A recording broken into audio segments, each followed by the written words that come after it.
triggers and spoilers. This is just the episode. Yes, just us drinking. Yes. That's good stuff.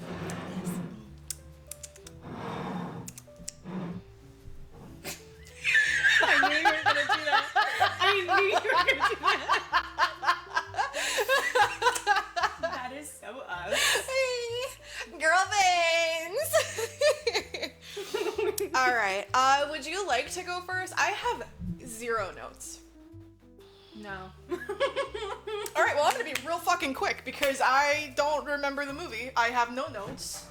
It's gonna be a good All episode. I know is that Kristen Stewart was in it. This is really. It's a good start, honestly. No, it's not. No. I think so. You know, for as unprepared as I normally am, I have scrollable notes as like a safety net.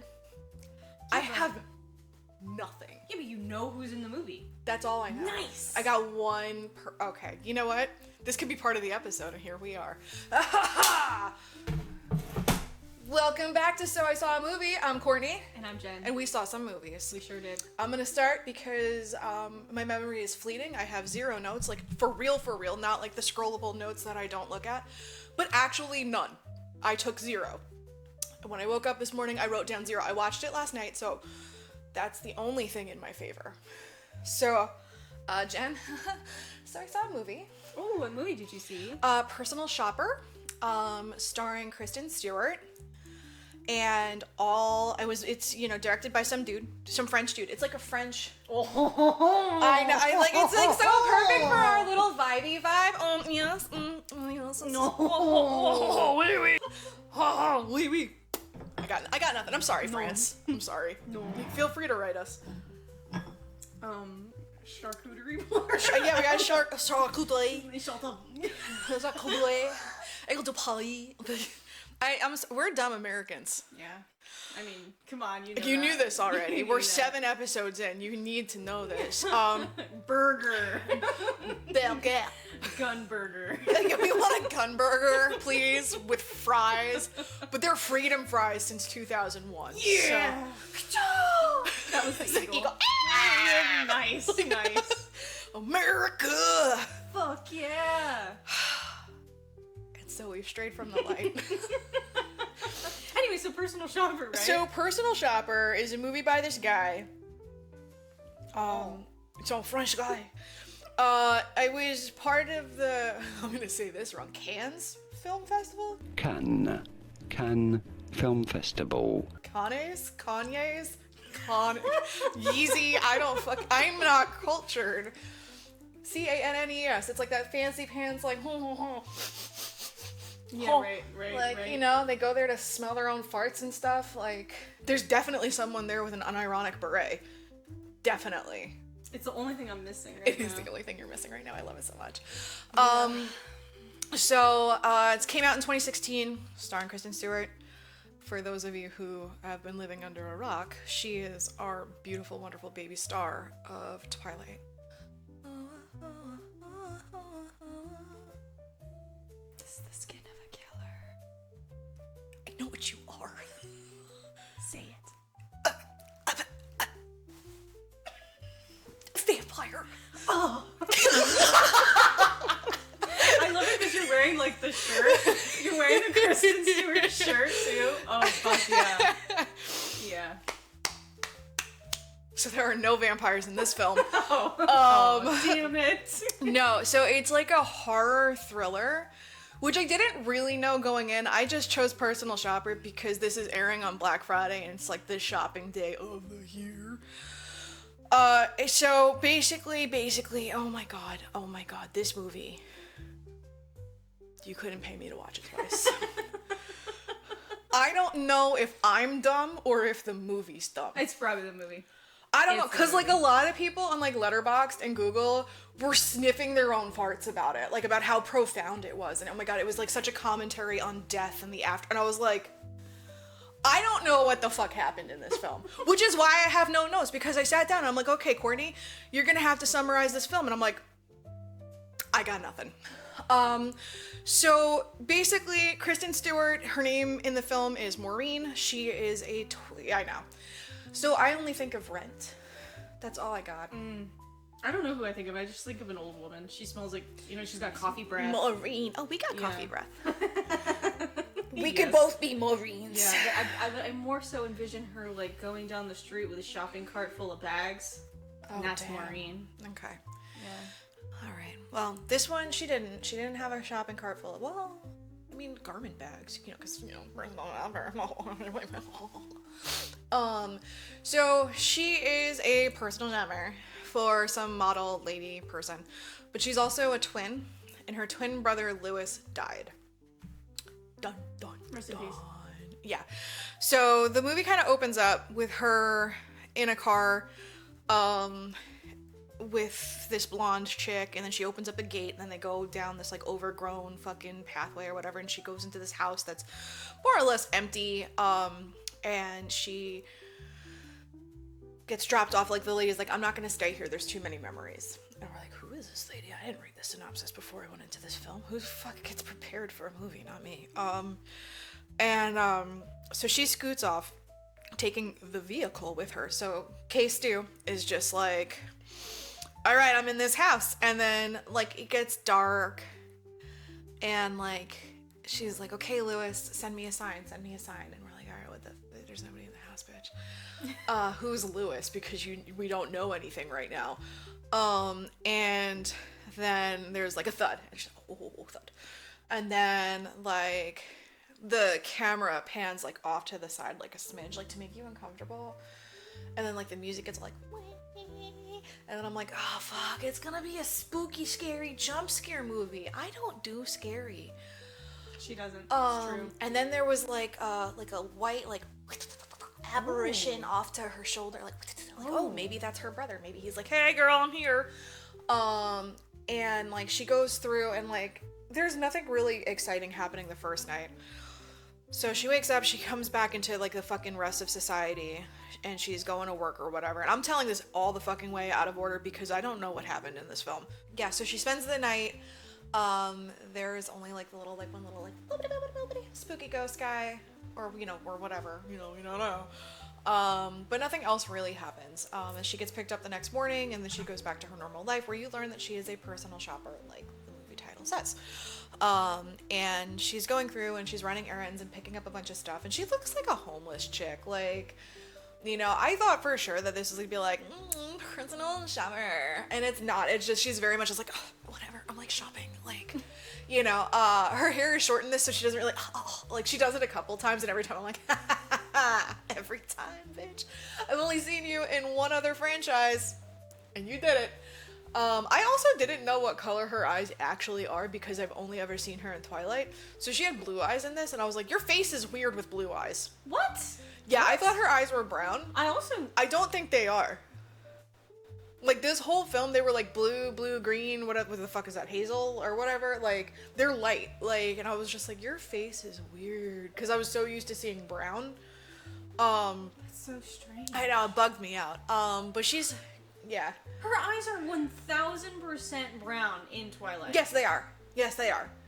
I'm not even like Mandela affecting you or whatever. Like, No, like I like know. no, they are. They do it on purpose because Bella Swan's eyes are brown and then they turn into that honey color. Like that's on purpose. But I didn't know that those were contacts. I also had no fucking idea.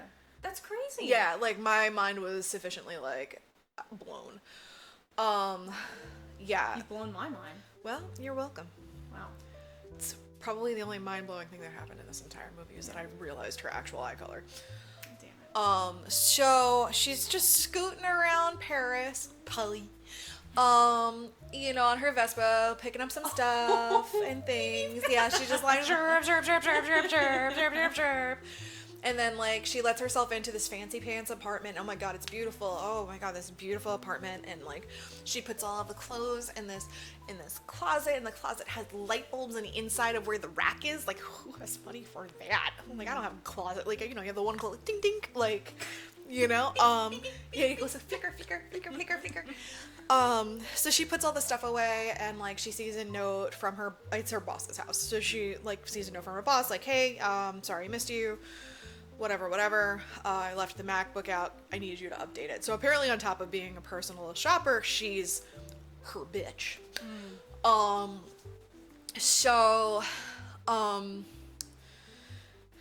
she does things and stuff, and then she goes back to her apartment, and her apartment is a shithole. And then like she gets like a video call from Glenn, Jim, Bob, I don't fucking know. Her fella, presumably. And she like ignores it the first time. Nice. Yeah, no, that's cool. And then like he calls again and she answers and he's fucking somewhere. Oslo? I don't fucking know. Nope, that's not where. He's like in the Middle East somewhere. I don't know where the fuck I also need a globe. I need a globe. This movie wasn't meant for me.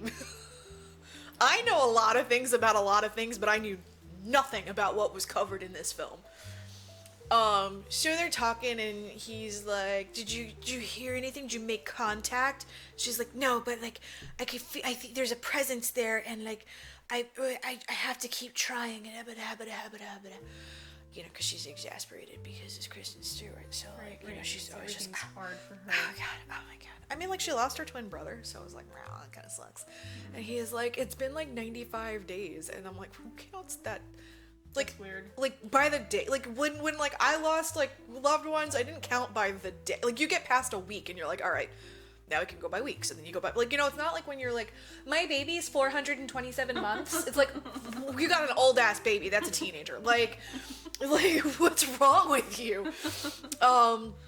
You know, so like she was like, it's been 95 days and I keep trying or whatever, you know, and he's like, well, you should come visit him. She's like, I can't leave until I make contact. Whatever. So then like she goes back, and then the lady that dropped her off the first time, they're talking to like another couple about buying the house. So it was Lewis's house. The girl that dropped her off the first time was Lewis's girlfriend, and then there's a couple that I guess was friends with Lewis looking to buy the house, but they don't know if the spirit's benevolent that's in the house. Dude, I don't fucking know. I don't know. This whole movie went all the way over my head. All the way. Like, it didn't even graze my scalp. Like, all the way over. Like, I didn't even feel the wind. It went so high over. Like, there was no whoosh, no nothing. Like, it ended, and we were just like, what? Like, we were just genuinely confused. So she goes back, you know, because she's trying to make contact and they think it's Lewis or they're hoping it's Lewis or, you know, whatever. And then she goes for a second night and she's like drawing some shit or whatever. And then she hears water running. So she goes in the bathroom and the faucet's on. So she turns off the faucet. She's like, no, Lewis, I'm gonna need more. I need more from you. I need more than that. Like, give me a sign. And I'm like, that's a sign, bitch. All of that was off. Like, it was all off. And now it turned on and you have to turn like, that's a sign. Like, if water started running right here, right now with the two humans sitting on the couch, I'd be concerned. We'd leave. Like, wrap it up. Go. I mean, like, for a ghost, I feel like that would take so much effort to, like, turn a faucet. Right. Like, bitch, are you serious? That took me so long to do that, and now... Right, like, and that's not good enough for you? Wow. What do you think, you're better than me? like, honestly, like, I was just like, oh, wow, you fucking need a lot, huh? That's really rude, to be honest. Yeah, rude. So then, like, she's like, I need more.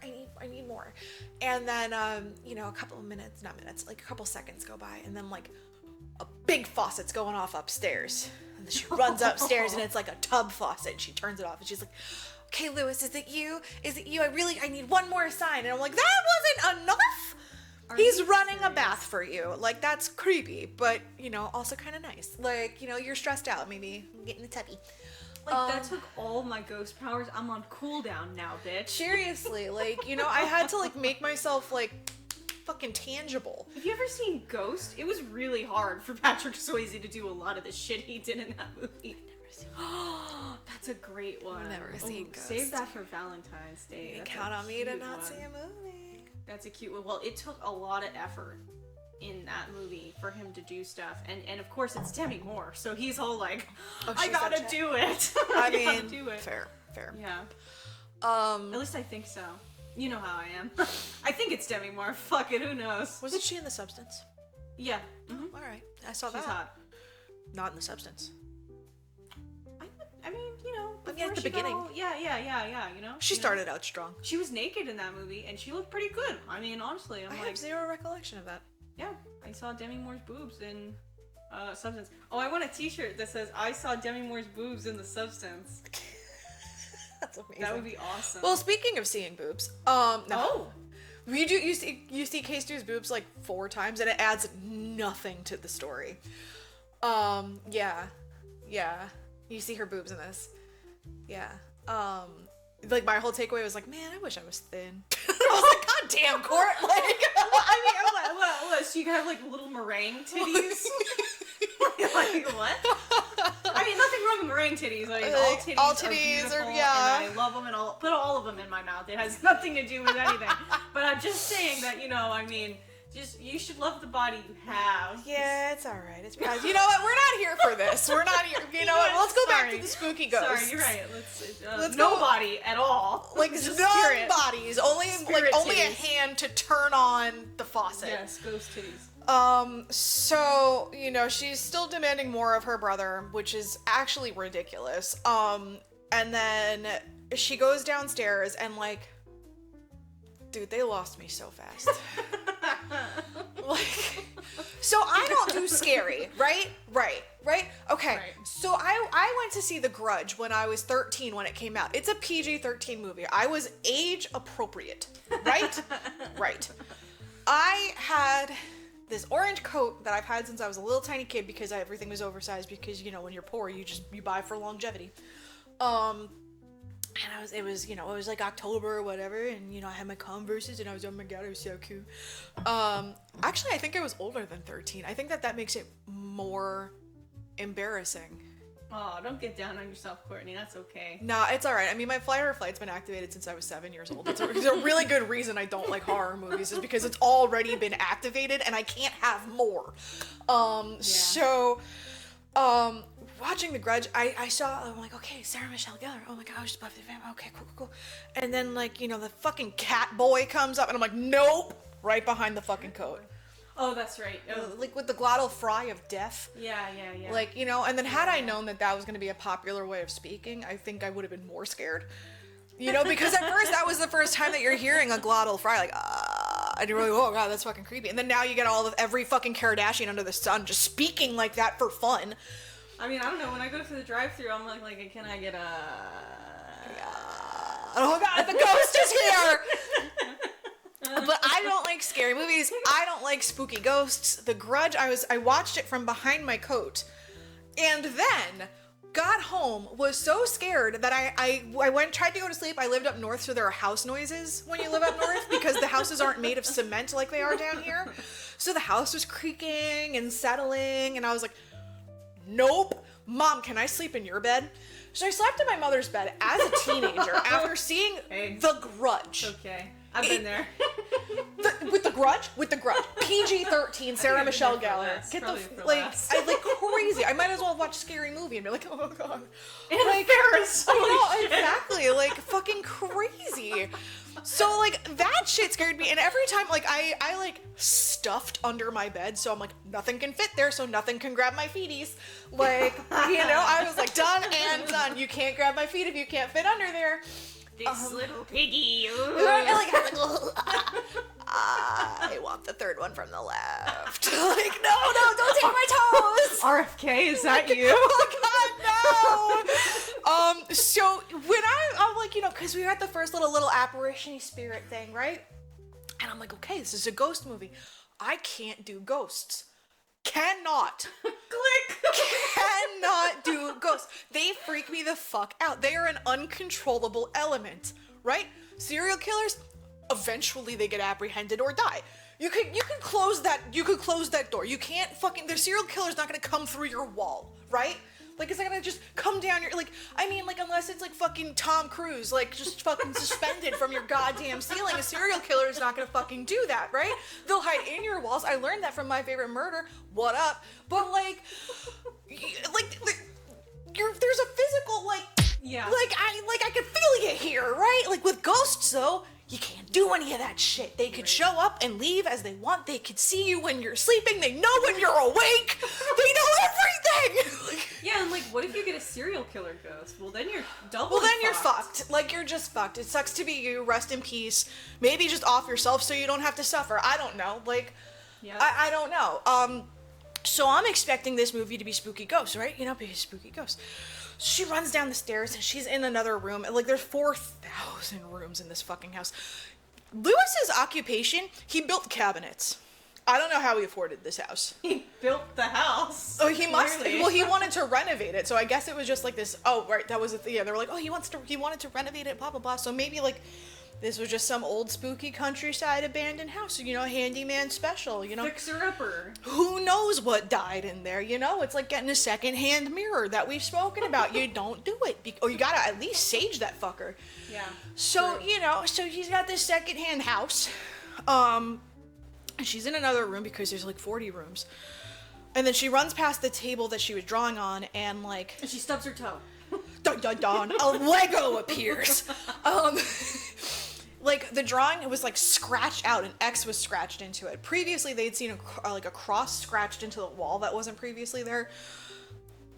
It lost me, so I didn't really think it was very important. So that was scratched out, and she's like, oh my god! Like, I was just drawing this right before I turned off all the water and told my brother he's not good enough. Like, and then, like, and then she runs to another room, and it's like an old dining room where there's, like, windows, and there's, like, a chandelier, and then the chandelier starts tinkle, tinkle, tinkle, tinkle, tinkle, and I'm like, oh god. And then, like, you see, like, the white, and it's like, woo, woo, misty, woo, woo, and then it starts taking form, and I'm like, okay. And then, like, you hear, da-na-na-na-na-na. Na, na, na, na, na. And then like there's something strange in the neighborhood, so like and then it starts taking form, and then you look at these dainty feet, and then it's got like a dress, and then it like a face takes form, and then the face looks, and it's like and then it's like it like vomits ectoplasm. She's on the ground like, oh fuck no, like oh my god, and then it's just like, all right, bye. And then she runs out of the house. She's like, all right, fucking deuces. She runs away. That's all that really happened. And it wasn't even like particularly scary. It was just like, fucking seriously. And then like she leaves, she goes back home, and then like they meet up with the couple and everyone, and they're like, well, do you think it's still there? She's like, no, it just like vomited ectoplasm and then it left. And then she goes on with her life, and she's picking up garbage crap stuff for her fucking boss or fucking whatever, and like everyone's like, no, but Kira really has to like return this shit, and she's like, I know, I try my best to get her to do stuff, but Kira, am I right? Like apparently her boss is like the worst. But rich people, they're gonna do what they're gonna do. Like, we have common themes throughout this podcast, which means there are common themes, thom and keems, throughout cinema. But, so she's going through and she's picking stuff up, and one of the guys is like, do you want to try on the dress? And she's like, nah, bro, you told her I did it last time, and she fucking almost killed me. And then he's like, come on, you wanna. And he's like, she's like, fucking no. And then he's like, well, what about those shoes? And she's like, if you could keep your fucking mouth shut, I will. So she tries on these shoes, and she walks around in these beautiful heels or whatever. Does this add anything to the story? Fucking nope. It's dress up. It's fun. Like this whole film was lost on me.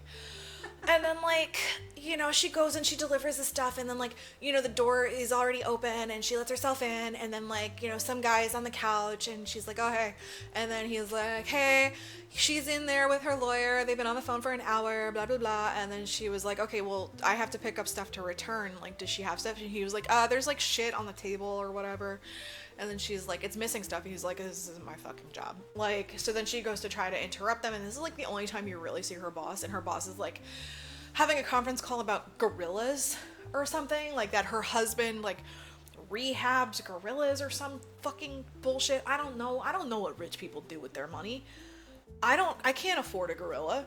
Like I can afford a $3.58 brick of fucking coffee. Like, and I'm so glad you can. Like, I got these cute ass teacups from fucking Amazon. Like, it was a deal. Like, so they're talking some stuff about gorillas, and she's like, excuse me, and Kira's like, and she's like, oh, okay. She goes and she takes what she wants to take, and then like the other guy, she was like, you need to tell her to do whatever, and he's like, whatever. And then they start talking, and like he introduces himself, and he's like some like editor from some fashion magazine, and he was like, you can work with me, you'll make more money, it's more fun. And she's like, yeah, I don't do magazines. And I'm like, oh my god, bitch, like, wow. You hate your job presently, like, what do you fucking want? And then they start talking, and she's like, yeah, like, I'm like a medium, and like I'm here. And he's like, what are you doing here in Paris if you're so like, oh, she's insufferable. like, what are you doing here in Paris? Like, why don't you go do something else? She's like, I'm waiting. And he's like, waiting for what? She's like, it's hard to explain. And he's like, well, just wait. She's like, well, my brother died from a heart abnormality, and I have the same heart abnormality, and he was a medium, and I'm a medium, and he believed in the afterlife, and he said he was going to send me a sign. If whoever died first is going to send the other one a sign. And then, like, she proceeds to talk about how she doesn't believe in any of the shit that she says she can do. She's like, I'm a medium, but I don't believe in the afterlife. And it's like, like, all of the math equations went in front of my face. I was like, I don't know what's fucking happening in this film. So, like, she's talking to him, and then, like, he was like, yeah, well, Kira asked me, like, she wants to leave. And then she was like, well, what do you mean? And she was like, well, she wants to break up because she thinks that her husband's gonna find out. So this is Kira's boyfriend. Oh. Yeah, like, this whole thing's fucking weird. So Kira's boyfriend is trying to break up with her because she thinks that her husband's gonna find out because she's two-timing. And then she was like, well, don't you love her? And then he was like, no, it's always just been physical, fucking Nice. whatever. And it's like, all right, wow. Then why aren't you just leaving? Like, but, you know, that's none of my business, though. Money? But he has his own. Oh, I guess that's true. So, like, I don't know. I don't really get it, you know, as the world turns. If it's not for money. Like, why? Like, because so you can have a supermodel girlfriend that you can never talk about? Like, Yeah, that sounds terrible. that sounds And terrible. she's got a husband with gorillas and all that. Right. She's like, Maybe really her husband cucked is a him. gorilla. Like, who knows? Ooh, maybe he likes that cuck shit. Maybe once he finds out, maybe he's down to clown. I mean, maybe. I mean, I'm not here to shame. Like, We should ask Lewis. We should be like, hey, you should go stir the pot. Lewis, if you're here, can you knock 3 times if her boyfriend was a cuck? Oh, yep, Oh, confirmed, right, confirmed, excellent, yes. excellent. The chair. Get the chair. Extra pillow on it. So she skedaddles and she's like, making my way downtown, walking fast. And she's on her Vespa and doing stuff. And, like, you kind of get the sense when she's leaving that someone's following her. Like, it's not explicit, but, like, it was just something that I kind of noticed. She's all like She's like exasperated, but she's like going, and, like, I feel like every time she changed lanes, the same sedan was behind her. But, like, they don't, like, point it, like, it's not obvious. Like, Right. I mean, unless it is obvious and I think I'm smarter than I am. But, you know, she's doing stuff and she's going home, and then, like, while they were talking, this guy said something about some artist lady person who communed with spirits, and they commissioned her paintings for her. Clift, K-L-I consonant T. I don't know what that consonant is. I'm gonna play Wordle. So then she goes and she's, like, YouTubing stuff, and, like, you know, her boyfriend calls and she's like, well, I have to go and run and do stuff for Kira, blah, blah, blah. And then she ends up going on a train, and she's on the train, she's watching YouTube on her phone, and then, like, she's got an iPhone 6. It's an iPhone with a button. We're in 2016. iPhone with a button, so we have an iPhone. I missed the button. Because this bothered me through the whole goddamn film. So you know when you have red receipts on? Okay. Red receipts only really, up until recently, they only worked iPhone to iPhone. Right? Right. That's true. Okay. And you either read it at a certain time or it's delivered. Mm-hmm. Right. Okay.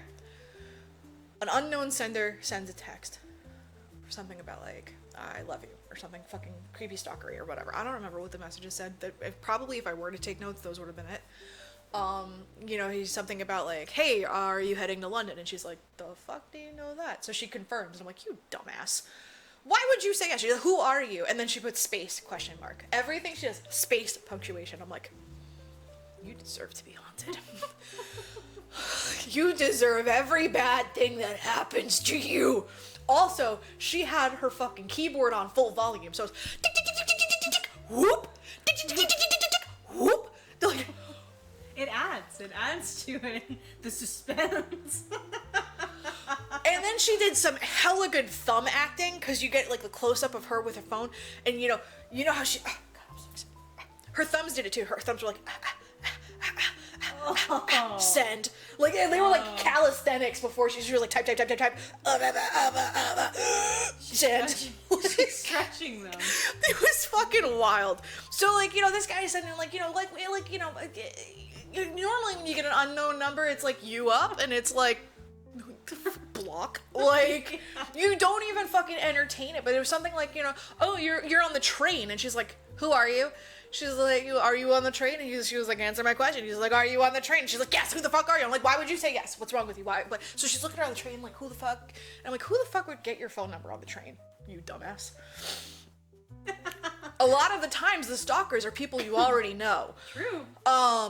So, and it just comes up as unknown number. It doesn't come up as like 1, 2, 3, 4, 5, 6, 7, 8, 9. Like, you know, so she doesn't even like go into the thing to be like, hey, this is number 1, 2, 3, 4, 5, 6, 7, 8, 9. Maybe I should take this number to the police or like reverse lookup or something, because Google fucking exists. It's 2016. 2016. It's not the beginning of the internet. So, you know, she's having this conversation on the train, and she's like, oh god, I'm looking around. Oh my god, I'm exasperated. And like, this guy already knows a lot about her. I'm gonna say it's a guy. We never get an actual confirmation. Well, we did, but we don't. Whatever. It's a fucking guy. It's a guy. There's always fucking guys. So she's going back and forth, and then eventually, she gets like comfortable enough with this random person to just like start talking about it. Like, just start talking. Just start. Well, you know, shooting the shit. I don't know. And then, like, he says stuff like, oh, now you're going from, like, fucking London back to, are you coming back, or whatever. And, like, it just gets fucking weird. And I don't know the specifics because really it didn't fucking matter. What mattered was every time a message was delivered, it was completely inconsistent.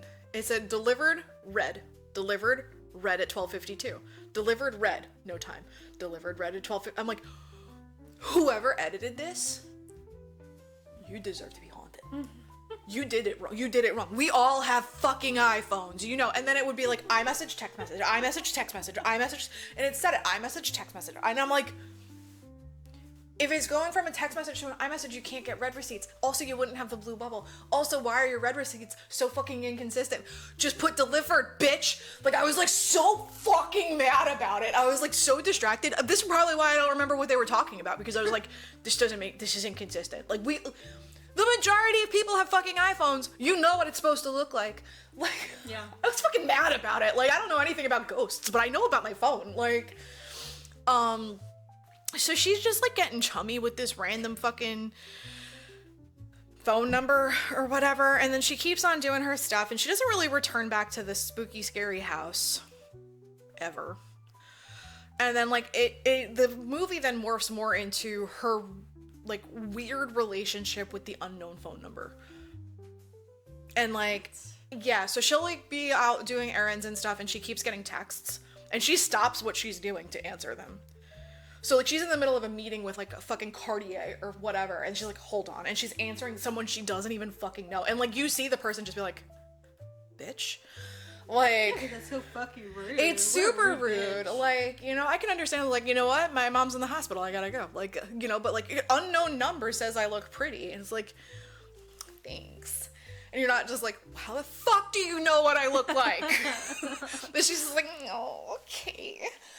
So like her sense of fear is pretty much gone, and she starts getting comfortable with this guy, or with this unknown number. It's a guy. You know what? It's a guy. Fuck you. It's a guy. Yeah.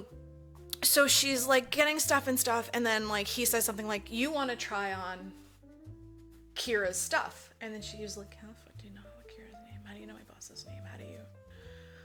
And he doesn't say it, and she just lets it go. And then she's like, I'm gonna block you. And she doesn't. And then like Kira is out, and then he says something like, oh, you should try on a dress. Like, or do you want to be someone else? And she's like, yes. And then she was like, you know, you know, what are you afraid of? And she's like, I'm afraid of horror movies. And they're like, why? He's like, because the woman is running in fear. I'm like, this is so dumb. So dumb. So then, like, she goes and she's dropping off all the stuff that she was shopping for all exasperatedly. And, like, Kira's not there, so she's like, maybe I will try on a dress even though I know I'm not supposed to do it. So she does, and then she, like, says that she tried on a dress, and then she lays down in Kira's bed. It gets weirder. And then, like, she's laying down. She starts masturbating in Kira's dress, in Kira's bed. And then while she's doing it, like a spirit pops up and leaves. Your brother just Like, like, hello, goodbye. Nope. Like, yeah, like it was so fucking weird. And then like that was like the end of that. And then like it's just this whole movie is so tough. So she does that or fucking whatever, and then like the random number bro was like, here, there's she goes into her mailbox, her personal mailbox, and there's a hotel key with some random, like, you know, go to this hotel or whatever. So of course she does.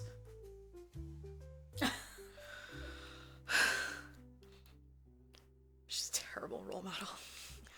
Nobody do any of these things. You get a text from an unknown number, don't even answer it. Block. They give you they end up finding your mailbox. Don't go to the hotel. Call the police. This whole thing, I was like, this is not how you deal with a stalker. She likes the attention, though. She clearly, she does, and I hate to be like that. Like, I hate that. Like, I hate, like, victim blaming, but, like, bitch, you did everything fucking wrong. You got a random-ass hotel key in your personal fucking mailbox after this person knows your boss's name, says, oh my god, you're so pretty, knew where you were traveling. Why are none of your bells and whistles going off? Well, it's only been, what, like, 107 days at this Like, point? I think it was, like, it went from 95 to 98, so it was over, like, a course of 3 days or fucking beautiful. whatever. So, like, she goes to the hotel and, like, nobody's there or whatever. And then she, like, I forget what happens. And she leaves, and he's like, keep the key, you're gonna need it. So she heads down, and she's like, who booked this? And they're like, Maureen, blah, blah, blah. She's like, I'm Maureen, blah, blah, blah. And then she was like, well, what is the credit card on file? And they're like, oh, no, they paid cash. And she was like, do you remember who paid for it? And they're like, bitch, this is a hotel. No. Like, she's like, well, what about your coworkers? And he's like, Ken, bitch, this is a hotel. No. I just started my shift. Do you want me to go ask What do the guy that already left? What do you think that we fucking, this is a cash dealing? We need all of, like, well, who? Yeah, he was about yay high, like, brown hair. Like, what the fuck's, no, they don't care that much. Like, okay, cool, you got money, thanks. Like, do you have a deposit in case you light the fucking room on fire? Great. Like, also, he did that without he paid in cash up front, which you cannot do at a hotel. You need to have a card on file in case you set the bed on fire. Incidentals. Yeah. Well, I think some places do cash incidental and you get it back. Oh, I don't maybe. know how you could, like, hold them accountable for that, though, because it's like, they could be like, Yeah. oh yeah, well, we gave it back to you, and you'd be like, no, you didn't. Nuh-uh. Yeah, like, I don't know how that would even work, but yeah. Yeah, so alright, so we got the iMessage being wrong, and then we have the whole, like, how hotels work thing being wrong. I have questions! I have issues with this fucking film. Like I said, you couldn't pay me to watch it again. Like, I even went on the internet, and the whole internet was like, this is my favorite movie ever. Can I tell you what happened? The internet is disappointing when it comes to movies. Like, they didn't like Spaceman, but they loved the fucking... This. Yeah. They love I this. don't understand. I don't get it. Yeah. So, like, she's going through or whatever, and I'm gonna just fucking fast forward because I don't know what the fuck's happening. She's still having this weird fucking relationship with that or whatever, and then she goes to Cartier and picks up a bunch of, like, fucking jewelry and drops that shit off over at Kira's house. She goes, the alarm doesn't beep, and she's like, hey, Kira, you know, I'm sorry to interrupt you. I'm just dropping off some shit, and she doesn't hear anything back. And then, like, she goes, and we get that spooky music, and we're like, oh my god, is there gonna be another ghost? Because you totally introduced ghosts at the beginning of this film, so this is a ghost story, right? Nope, fucking nope. Kira's dead. Of course. She done been murdered. So there's, like, fucking blood everywhere, because, like, you're looking through, like, and I'm looking at the background, and, like, I'm seeing, like, okay, she, like, case through picks up, like, a knocked over bottle of Stoli, so it's like, alright, maybe she was drunk, but then you're looking in back, and you see there's, like a knocked over plant. There was a sign of a struggle, and then all of the shit, it gets worse and worse and worse, and there's, like, fucking blood everywhere when she gets into Kira's bedroom, and then she goes into Kira's bathroom, and she's dead on the floor, just fucking blood. So she's like, deuces, and she runs out. And then she stops because she hears a thudding. Like, there's, like, a thudding, and then a weird light comes out from behind the, like... So she's like, oh, no, a present! And then she runs away, gets on her Vespa, tries to go home. Then a couple of minutes later, she's like, actually... And I guess she returns to the scene and then goes to the police. What? And then the police are like, what you doing? Like, cause like her fingerprints are all up in every goddamn motherfucking thing. She was like, oh no, a crime scene. Let me touch it. We'll rip out some hair. I will be there. I don't know how the song goes. But that's how you did that. I can feel it calling in the air tonight. Hold on. Yeah, no, she just was like I'm gonna touch everything here. Like, beautiful. So then like the police are like, what'd you do? And she's like, I saw it, and then there was a presence, and they're like, oh, presence. Like, she's like, I'm like a medium, but I don't believe in the afterlife. And they're like, okay, bitch. And then like she's like, like that was like the whole entire. Oh God, She's nervous. Okay, she's like, nervous chick. Oh God, like, and then like, and like, she's like, I saw it, and then I left, and then I went back, and then I remembered to call you guys, and they're like, and then you remembered, and then they were like, what were you doing there? She's like, I was dropping off. I'm a personal shopper, and I was dropping off some stuff, some cases and stuff from Cartier, and they're like, Cartier? You're her personal shopper. Like, and like, I thought that they were gonna be like, okay, can you prove it with pay stubs? Because Kira only paid her in cash, and I'm like, oh, you're fucked. Like, yeah. And then they're like, did you sleep over there last night? And she's like, yeah. And then they're like, did you check your Gmail on her computer? And she's like, yeah. Well, why'd you even ask if you already knew? Like, and I'm like, why are you backsassing the fucking cops? Like, you're a fucking suspect for murder. That'll help for sure. Like, and then they're like, all right, bitch, you're on a travel ban. And she's like, and then she gets out, and then like you get a message from unknown. Did you tell the cops about me? How did you know I was in the cops? She doesn't answer. And they all caps, answer me. And I'm like, ooh, I don't like that. All caps, answer me. Did you tell them about me? Then she's like, I'm gonna go to like a bodega or fucking whatever. I'm gonna replace my SIM card or fucking whatever. And she's like, yeah, that'll do it. I'm like, you fucking dumbass, you're so stupid. You're so dumb. And then she goes, and she's like, her boyfriend's like, oh God, what happened? And she's like, well, I just can't travel, blah, blah, blah. And then she's like, yeah, Kira's dead. And he's like, what? And she's like, you didn't see it on the internet? And he was like, I'm working. Like, I do programming garbage for some fucking corporation garbage that, really isn't important to the story. And then she's like, yeah. And he was like, are you okay? She's like, yeah, I'm fine. It's whatever. And it's like, you saw a dead body. You're not fine. It's whatever. Like, you're a suspect. Oh, well, you're a medium. You could just, like, communicate with Kira. You could go to police officer. Who did it? You could be like, oh, Kira told me that it Ouija totally board. wasn't me, and so you guys should, like, let me travel wherever I want now, because, like, she totally said that I didn't do it. So. Yeah, like, it was fucking, it was so stupid.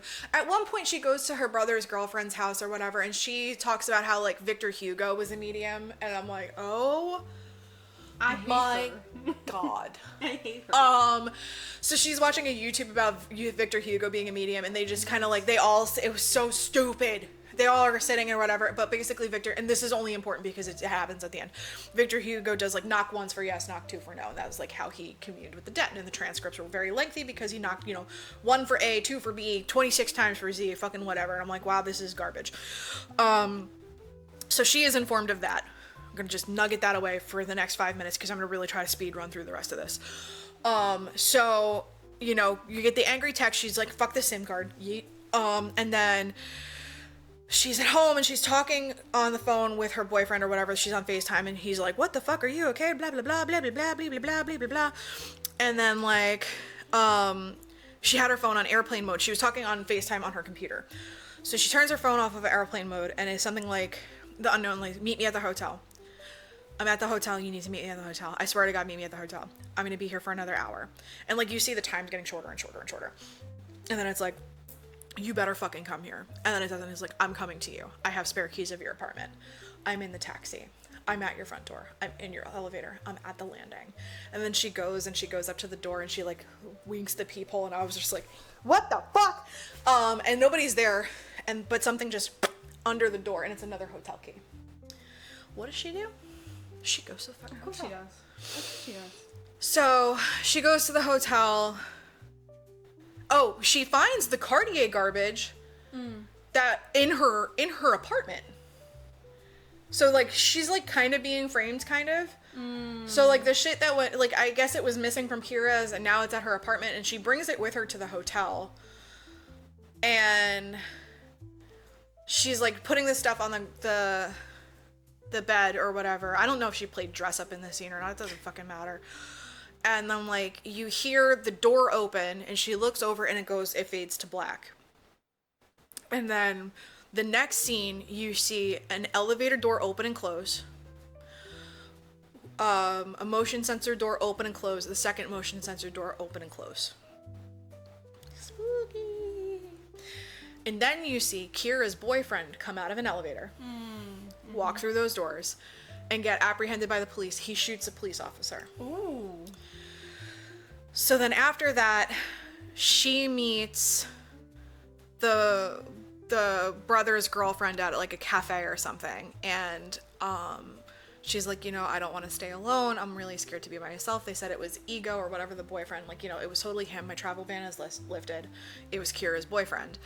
And then she was like, yeah, you could stay by my house. And then they go over to the house. She spends the night. She goes and she meets this girl's new boyfriend. And I'm like, it's been 98 days. You've been counting the days. That's hella fucking fast. You're gonna show the sister your new like, yeah, it was boyfriend? fucking Like, weird. What the And then like, shit? and then like,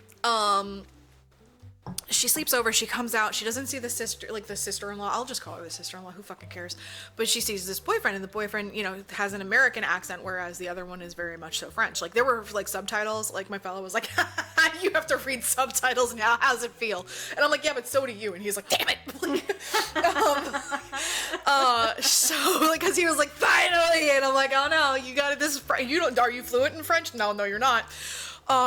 So this guy is American, and he's sitting and he's having his coffee and he's smoking a cigarette. Throughout this whole movie, Maureen has been like chain smoking. She's just, I'm like, that's really good for your heart abnormality. That's fucking good. Yeah, I mean, seriously. Like, and she just like, that's like her stim is to, which is like the case for many smokers, is that's like your stim. So this guy's smoking and she's not. And he's talking to her, and the way that he's speaking is just very collected, very intentional.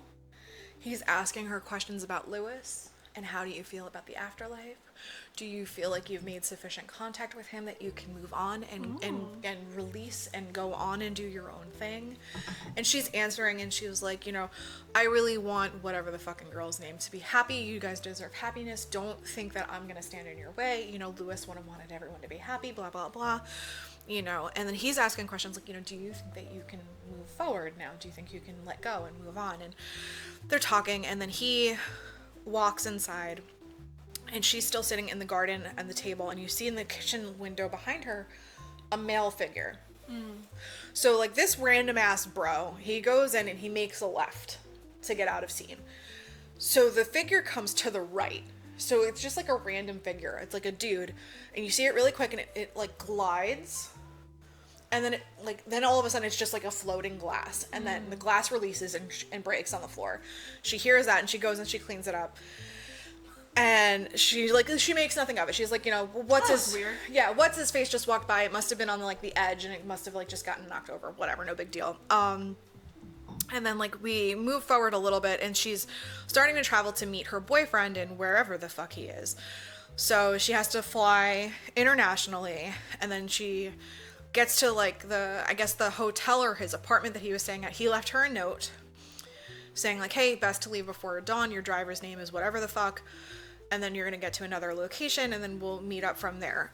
So she does that, and we're seeing her travel, and we're like, all right, cool. We're good. Everything's good. And then she gets to the second location, and you hear a bunch of like children, and like, it's definitely like stereotypically the Middle East. Like, I've never been there, so I'm not gonna be like, it's definitely that. But like, it's what an American stereotype of the Middle East would be. I don't know the degree to which this is accurate, and so I am just trying not to hurt anybody's feelings. So, there's like children playing and whatever, and she's in this one room, and then she hears a thud coming from the other room, and she's like, Greg, and he's not there, and she comes in, and she's like, there's nobody there, and she hears another thud. Lewis? One thud. Lewis, is that you? 1 thud. So 1 thud for yes.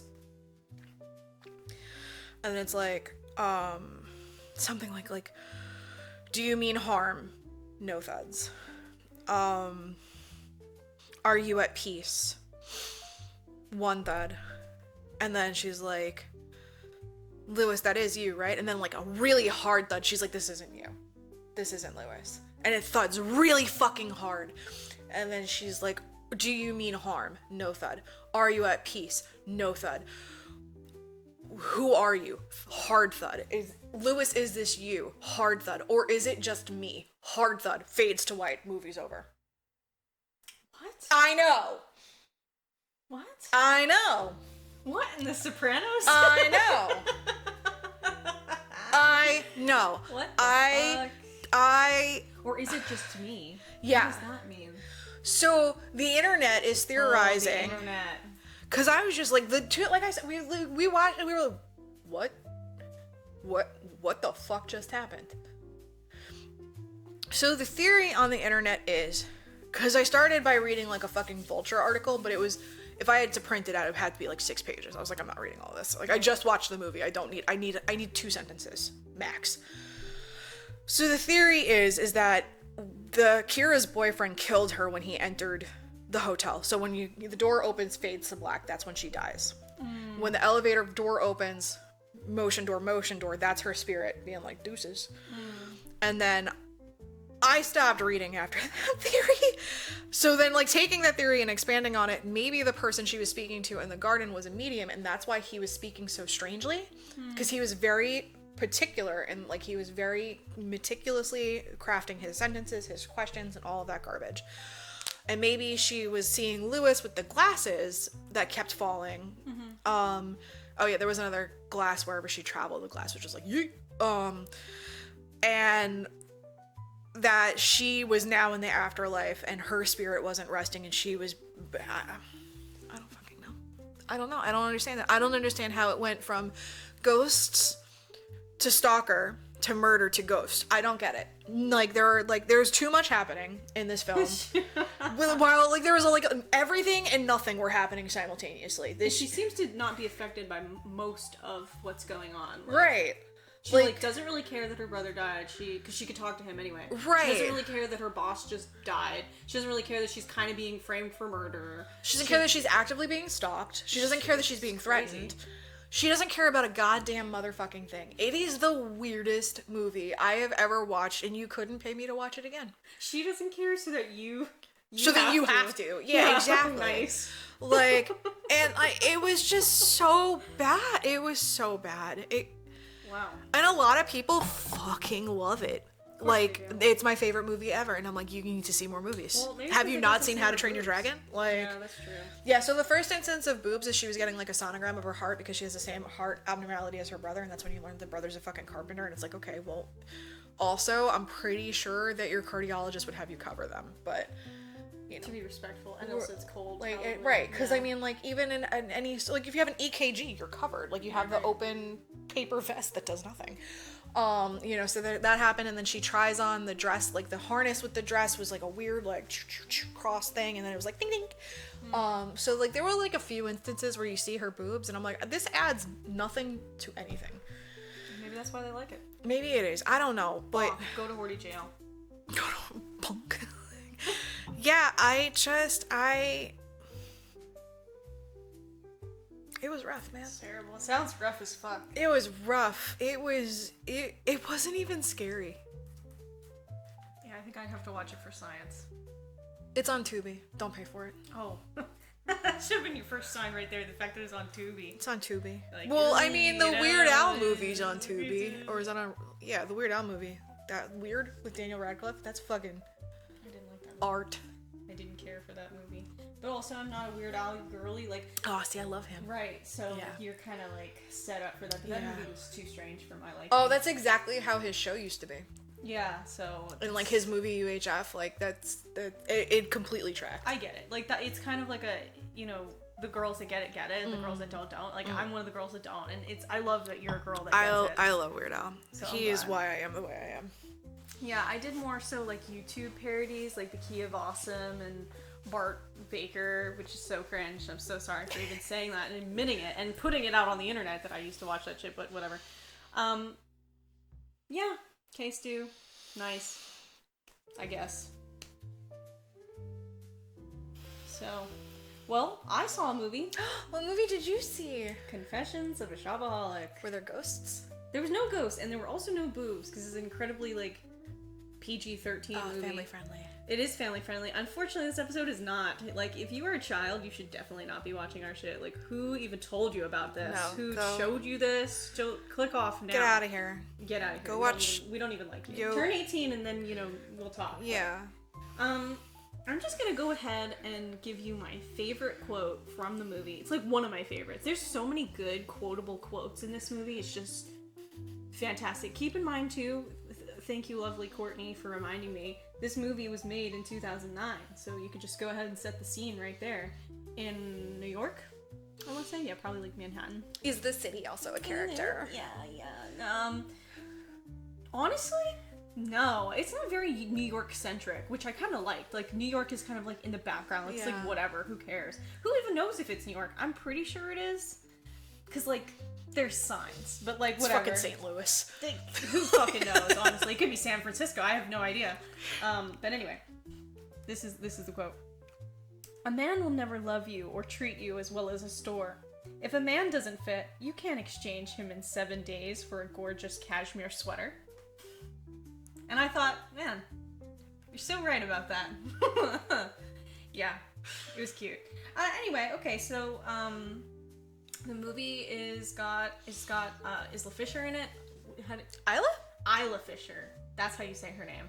This is totally unrelated, but my mind was blown when I found out that she was married to Sacha Baron Cohen. Oh yeah. Fucking Borat. Fucking Bruno. Very nice. That guy, like fucking that guy in Les Mis. Yeah, yep. And in Sweeney Todd. Oh, for real? Yeah. I never saw that. What? I know. But you're a musical kid. I know. That's a good one. That's a really, really good one. He's Signor Pirelli. Signor Pirelli, the king of the barbers, the barber of kings. I give you a kiss. That was beautiful. Thank you. Anyway, so she's married to him, but they're getting a divorce. That's like totally, like that's your little E-news right here at your, So I Saw a Movie podcast. Yes, her name is Rebecca Bloomwood in this movie. We just call her Bex because it's cute.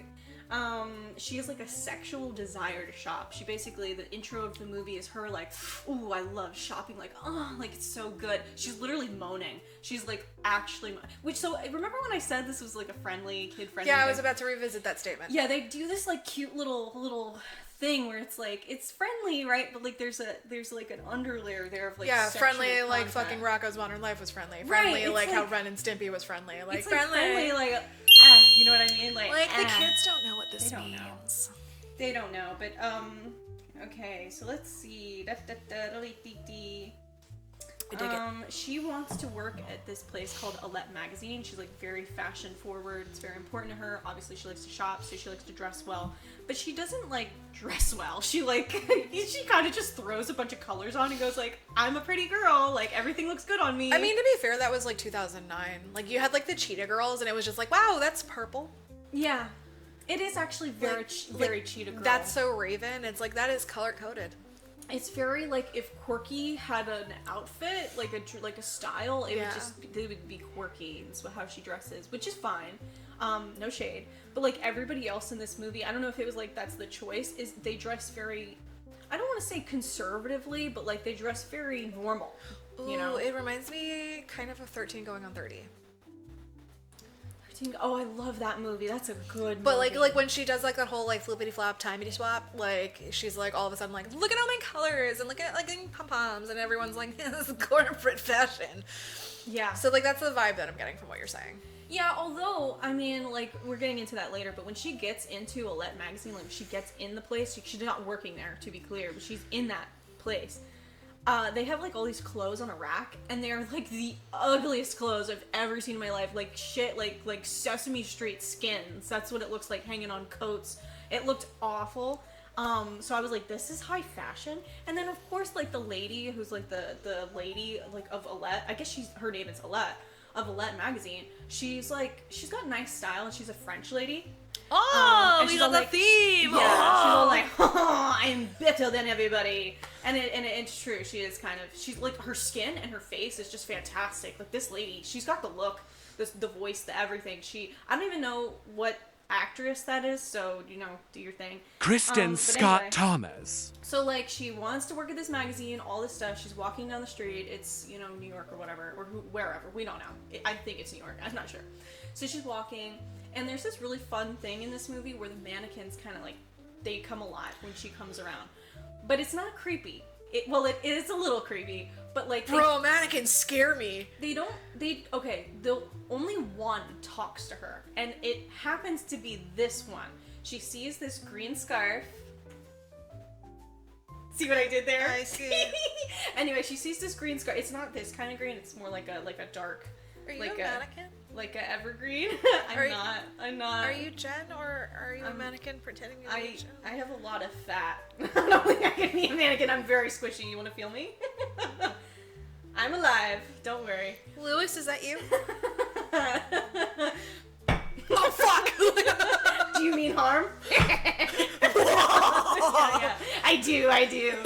Anyway, so she sees the scarf, and the mannequin says a bunch of crazy shit to her. I really wish I wrote it down, but I'm not gonna do that, because there's a lot, and I'd like watched it kind of late and all this stuff. So she was all like, don't you want this like beautiful scarf? It's gonna open up so many opportunities for you. It's gonna make you confident. You're gonna go into that interview like, I'm that bitch, basically, is what the mannequin tells her. And she's like, I'm that bitch. I'm gonna buy it. So this scarf is, would you like to take a guess at how much this scarf costs? $2,500. Oh, that's actually, it's not that much. It's way lower. $2. No, okay. You're bad at this game. It's $120, which I was like, what? But also, like, it's, like, kind of not that crazy. Like, if you're in New York, which I think they are, and you're gonna buy, like, a nice scarf, I think it would cost about $120. Well, I mean, I feel like everything at Coach is a minimum of triple digits. So, like, even if you buy, like, a keychain from Coach, it's like $100. So a scarf isn't out of the question. So, like, we already know she's bad with her money, but then she gets to the checkout counter and she goes, okay, take these $20 in cash, $30 in card, and another $20 on another card. And then when she gets to the third card, it gets declined. Oh, so this is a horror movie, too. A little bit. So she's like, I will be right back. So she runs to a hot dog stand and tries to get cash back. She's like, if I buy a hot dog from you, can I get basically like $20 back? I don't know, she's some scam. And the hot dog guy is all like, sure, I'll do it, but only if you order 97 hot dogs. And she's like, deal, I'll write you a check right now. And as she's about to do that, the hot dog guy is like, you would buy 97 hot dogs? And this lady is like, absolutely, like right now I would. And Yeah, a she was mannequin like, just spoke to me. yeah, she was like, I have a very, what did she say? She said, this is a desperately important scarf. That was the quote, and I quote, desperately important. So as she's about to write this guy a check, there's this guy who like reaches his arm out and gives her a $20 bill and is like, just go get your scarf. And he was like, why would you do that? Yeah, it's New York. So she's like, why would you do that for me? And he's like, you want your scarf, I want my hot dog, because she was holding up the line.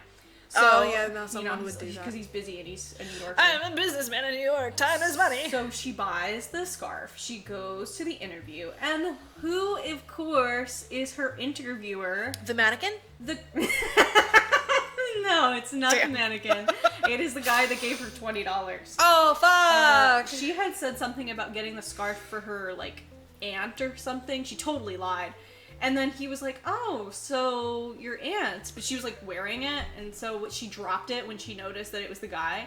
And then the office assistant lady comes in. She's like, I think you dropped your scarf. Which, of course she's like, she fuck. did. Of course she did. So anyway, she's like so awkward in this interview, like so unbelievably cringe. He's like going through her resume and he's like, oh, you know Finnish? And she's like, mm-hmm, yeah. And then she totally glazes over that because she doesn't know Finnish. Oh, I saw this on the internet. Yes. So, she just... terrible interview. He's already kind of standoffish with her. She kind of seems like a terrible person. I don't want to call her terrible. She's definitely quirky, and kind of annoying. So there's that. And so at the end of the interview, well, right before the end of the interview, she like notices that he just like does a big scribble, and she's like, "Did you cross my name out?" He's like, "No, it's like something else. I'm just like doodling or something." And then she's like, "Oh, okay." So basically, the interview is over. She walks into the glass door, which I thought was fucking hilarious. That was really good. It's because she's quirky. She's so quirky. Oh my god, I'm just a clumsy girl that likes to shop. Yes. So there's that. This scarf did change my life. It lost me my interview. Yeah. And then she finds out, of course, that she's got, like, a lot of money in debt. She's, like, super in fucking debt. Are you kidding me? Trying to haggle a goddamn scarf? Sounds so Yeah. When you have to use 4 cards and a $20 bill to buy your $120 scarf, which is not that expensive, I mean, like, in the grand scheme of things. Yeah, like, I think... Maybe don't buy it if you can't. Well... Like, I don't know. But anyway, so... She finds out she's in, like, a lot of debt for whatever. And then, anyway, she gets fired from her job. And it's devastating. Great. So she was already trying to career hop or whatever. That's why I was a little confused. Like, she's going to an interview. She already has a job. So I guess she was trying to, like, do better. Yeah. But now she's all upset because she's so in debt and she lost her job. So, whatever. She's talking to her friend and her bestie about it. And her bestie is Kristen Ritter, who is also Jessica Jones, if you know. Super cool. Anyway, the phone rings, and so it's Kristen Ritter, the roommate, which I think her name is Susie in this movie, but she calls her Suze.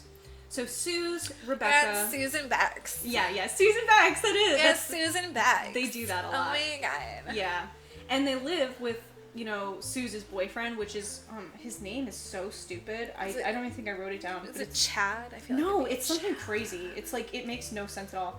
I wish I wrote it down. Fuck. Her boyfriend's name is super stupid. But anyway, so they're talking about, like, her debt and shit, and the phone rings, and the boyfriend goes to pick it up, and both Bex and Suze go like, "No, it could be a debt collector. Don't answer the phone." And of course he answers the phone, and then they race for the phone.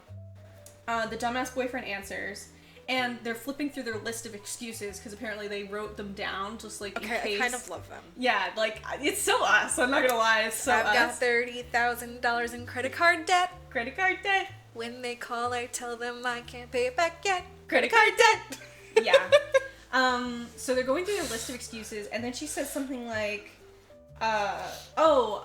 she's not here. She'll have to talk to you when she gets back from Finland. And then the stupid boyfriend is like, "Why are all of your excuses about Finland?" And she's like, "Nobody checks on Finland." That's which amazing. I thought was amazing. So good. I love that. So then you see, like, the next scene is her surrounded. Like, her friend is like, "Get the tequila. We're going to go through the bills. We're going to figure out how much you are in debt for." So the friend opens the letters while Beck sits on the other side of the table. She's just, like, taking a shot every time they open up a bill. And Suze is just like, $9,000 on your Macy's card or whatever. And she's like, "Oh, but it was on sale, and oh, the lady had a lazy eye. I felt bad for her." That's something I would totally do. Like, Courtney knows. Like, I would totally buy something just out of pure fucking, like, just get me out of this situation. The Cali right now. coffee story, dude, is rushing back to me. Do not. I have serious trauma with Cali coffee. I hope that lady never sees this episode. I gave you a tip, alright? Just please, leave me alone. Leave me alone! You're gonna get a fucking text from an unknown number. No. Did you like that dirty chai? Answer me! No. No, I didn't, by the way. I didn't like that dirty chai. Why would you use half and half for like 90%? Like, my heart has never been the same. I don't think I could go for a run. My cardiologist is gonna be so mad at me, but that's besides the point. So they go through the bills. Her total comes to $16,000 in debt. So she's $16,262,000 in debt. And credit card debt. Credit card debt? Yeah. Anyway, so she lays on the floor and she's surrounded by these bills and she goes, "They said I was a valued customer and now they send me hate mail." Oh my god. So good. So good. There is so much commentary on, like, consumerism in this movie. That's, like, the whole point of this movie, which I really love. Like, I don't want to sniff my own farts or whoever the director is for this movie, but, like, this movie's genius. Like, it's a rom-com, it's cute, but there's There's so many gems in this fucking movie. Like, please go watch this movie. Like, I'm gonna ruin it, whatever, but go watch this movie. We're at different ends of the spectrum. I'm like, never watch this film. And please watch this film. Like, I'm begging you. Like, please go watch this film. If you have a significant other, this is like a perfect date night movie. It's so romantic. It's so funny. Like, genuinely funny. It's got great commentary about capitalism and consumerism. I know, sorry, Jen had to say it. But, like, it's so good. Please go watch it.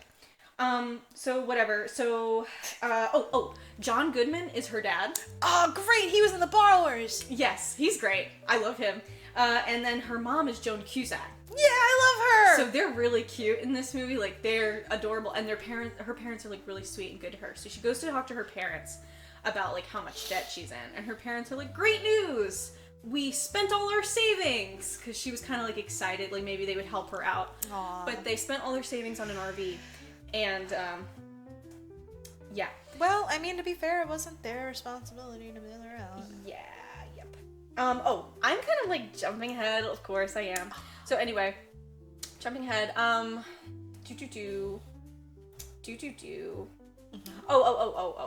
So she's drunk with her friend, her roommate, and her roommate's like, oh, I know how you can get a lot of money. You should just go ahead and try to apply for Alette magazine, which I thought she was already trying to do, but I don't know. Apparently this was a novel idea. Yeah, it was a novel idea. They were drunk on tequila, so it's like, whatever, you can forgive her. She's like, you should write an article, and we're going to send it to Alette. And Bex is like, oh, and you know what else I'm going to do? I'm going to send a disgusting letter to that guy at Financial Magazine, whatever.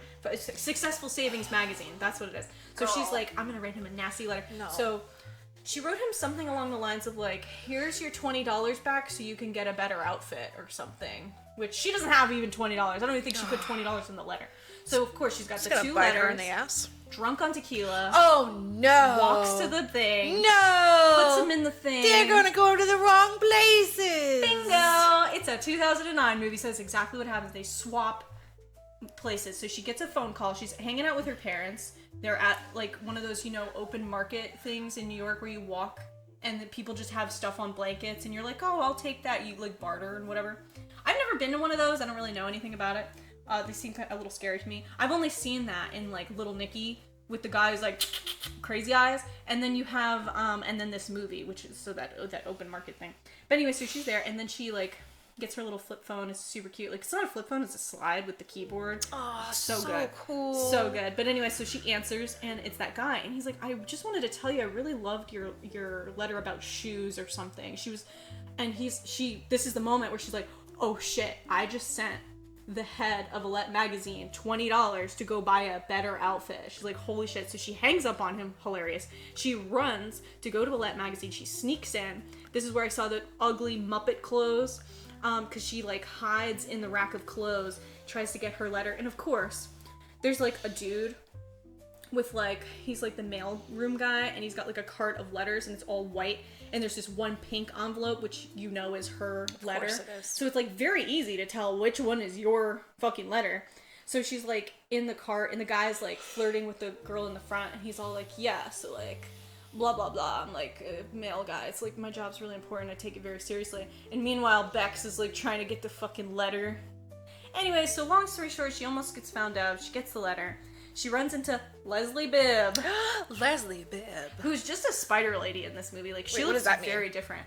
She's all, like very, very trout is the term. She's very giving fish. And she's just, like, super, but she's, like, also spidery. Like, she's got these long spidery legs. They make that comment several times in this movie. But she is, like, scary looking a little. She's got these. She's got some fillers. sharp ass cheekbones. But they're not sharp though. They're like filled with filler. So they're like and high, but like round like pillows. But she's also beautiful. So it's very confusing for me. I'm like, I don't know what's going on here. You look like you're gonna eat me, but I kind of like it. I don't know. So it's like this whole thing. So she's all high fashion and whatever. And I like her aesthetic much more. She's like in this like black. She wears a lot of black and, like, very couture shit. Way better fashion than Rebecca, but we're not going to get into that. So all this stuff, Mission Impossible to get the letter. Ugliest clothes I've ever seen on the rack, that's a note of mine. Let's see. Oh, okay, so her roommate is, like, tired of her bullshit. And she's like, look, you got to get your debt under control. Seriously, like, for realsies. And she's like, okay, you're right. So they watch this video, and it's got Andy from The Office. I don't know what his actor name is. Oh, fuck. Ed Helms. I don't remember. I don't know. But he is the guy that does this, like, informational debt thing. He's like, get rid of all your shit, cut up your credit cards, all this advice. So her and her roommate go and do it. So she's supposed to throw out a lot of stuff. Spoilers, she did not. Whatever. But we'll get back to that. Why would throwing stuff away help you with debt? That's a great question. Because, like, I mean, you already bought it. You already fucking dug your hole with that. I guess to, like, remove your attachment to the items, but I don't see how that really helps. Like, you could sell it. Yeah, you could sell it. Like, that just seems like you're throwing away the money that you just, like, fucked Set your on life up fire. over. Yeah. Yeah. So, I don't know. It was dumb. But long story short, he loved that letter. The financial savings guy, he decides to hire her, take her on, put her in, like a position where she writes articles to talk directly to consumers, because he basically takes her to this place and shows her these, like, rich assholes, and he's all like, these corporations get away with murder because consumers don't understand how finances work. So he's like, your job is to put it in layman's terms for the average Joe, and that's what I think, you know, you're going to be really good at. Because this guy, which his name is Luke, by the way, Luke Brandon, and he's the head of the magazine, a Successful Savings, and he is like a finance bro. He's a man in finance, and he like, I don't know, he's really good. He's like very down to earth. He's super nice, like a good, like, I don't like rom-coms. This is the only one that I like, has likable characters, like good romance story, funny, all that shit. So I really like this one, and Luke Brandon is, because like he mostly does all that heavy lifting there. So she's like, okay, cool, totally, I can do that. But then she, like, sees a crazy ass sale or whatever, and it stops her from, like, finishing the article, and he's, like, pestering her all day, like, when are you gonna get this article done? When are you gonna get it done? So she has, like, she goes to this thing, the major sale. She finds Poochie boots. I don't know what that means. They're, like, ugly fucking boots. She gets into a fight with a lady at the store over them, because she puts them down, and the other lady gets them, and then they have a fist fight about it. So she basically hits rock bottom. She hits rock bottom, and then she decides to write the article at rock bottom. So I'm like, okay, this is where it comes.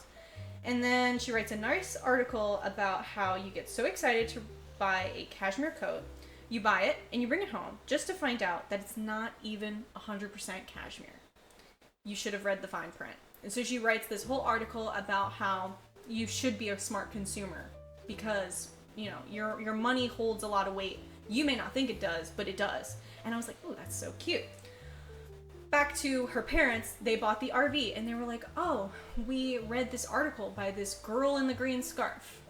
That's how Luke Brandon puts her in the magazine, because she doesn't want to use her real name. She doesn't want to be associated with the magazine, just in case if she gets into a let. Mm-hmm. So she's, like, very fucking pretentious a little bit too, just like your girl. Yeah. Oh, and then Luke Brandon's boss is Fred Armisen. Oh, awesome. So that's funny, but he's like an uptight guy, and he's all like nervous about the magazine, and he's like, Rebecca, he's like, she's kind of a mess. She's like so outspoken and different. Oh, and that's like his vibe. Amazing. And then Straight his to his boss is John Lithgow, which I only know him from Dexter. So that's cool. He's in How I Met Your Mother. He's Barney's dad. Yeah, he's a funny guy, and he's in this movie, and he's like super, like, he's the boss. So he's like super mega rich guy, because it just shows you too, like, in terms of consumerism, like how the magazine has Luke Brandon, who's like the boss of the little people, and then they have the boss of the boss. Yeah, there's and like a the hierarchy. Boss of the boss. Yeah. I really liked how they did that, because it was like several levels of this shit. So, everybody loves Girl in this Green Scarf. They love her. The boss loves her, which makes Fred Armisen kind of shut up, because he's like, I guess, yeah, she's cool. And then, anyway, so the debt collector, his name is Derek Smeeth. He keeps calling. He even shows up to her office. That's a nightmare. Yeah, so she's all nervous, and she tells Luke Brandon, this is actually an ex-boyfriend. She doesn't want to tell everybody that she's super in debt, because she's writing articles about saving money and not, you know, being a smart consumer. My life is a lie. Yeah, and her roommate's all like, I can't believe, like, you're telling people how to save money, but like you're up to your eyeballs in debt. Like kind of like not supportive. Wow, but I thought whatever. you were my friend. Like She's making the money, she's doing the thing, like come on, like shit. And this Damn. guy is like hounding her for $9,000. So I don't know if she paid down from the $16,000 or if it was just like one right, debt one collector. of the credit cards. So I don't know. It was the Macy's. Yeah, he's like, oh. And he takes his job like so seriously, which of course he does. So he's like a mega pencil pusher. And he kind of looks like the boss from Incredibles. Awesome. He looks exactly like that dude, but like obviously taller. So, all this stuff. Oh, Suze is trying to get married to her dumbass boyfriend, which is like kind of like, but anyway. And then she gets invited by Luke Brandon to go to this magazine conference in Miami. So she's like, oh, he's taking me to Miami, but it's like, it's a work thing, girl. Like, chill. Thing. Oh my gosh. So, she cray. yeah, she's a little cray. And at this place, because he thinks she knows Finnish, he's like, I have someone to show you. It's this guy, and he's from Finland, and like, you guys can talk. And so, she gets totally lost, clearly, because she doesn't know Finnish, of course. And he says something to her, and she just kind of freezes. And then she slaps him in the face.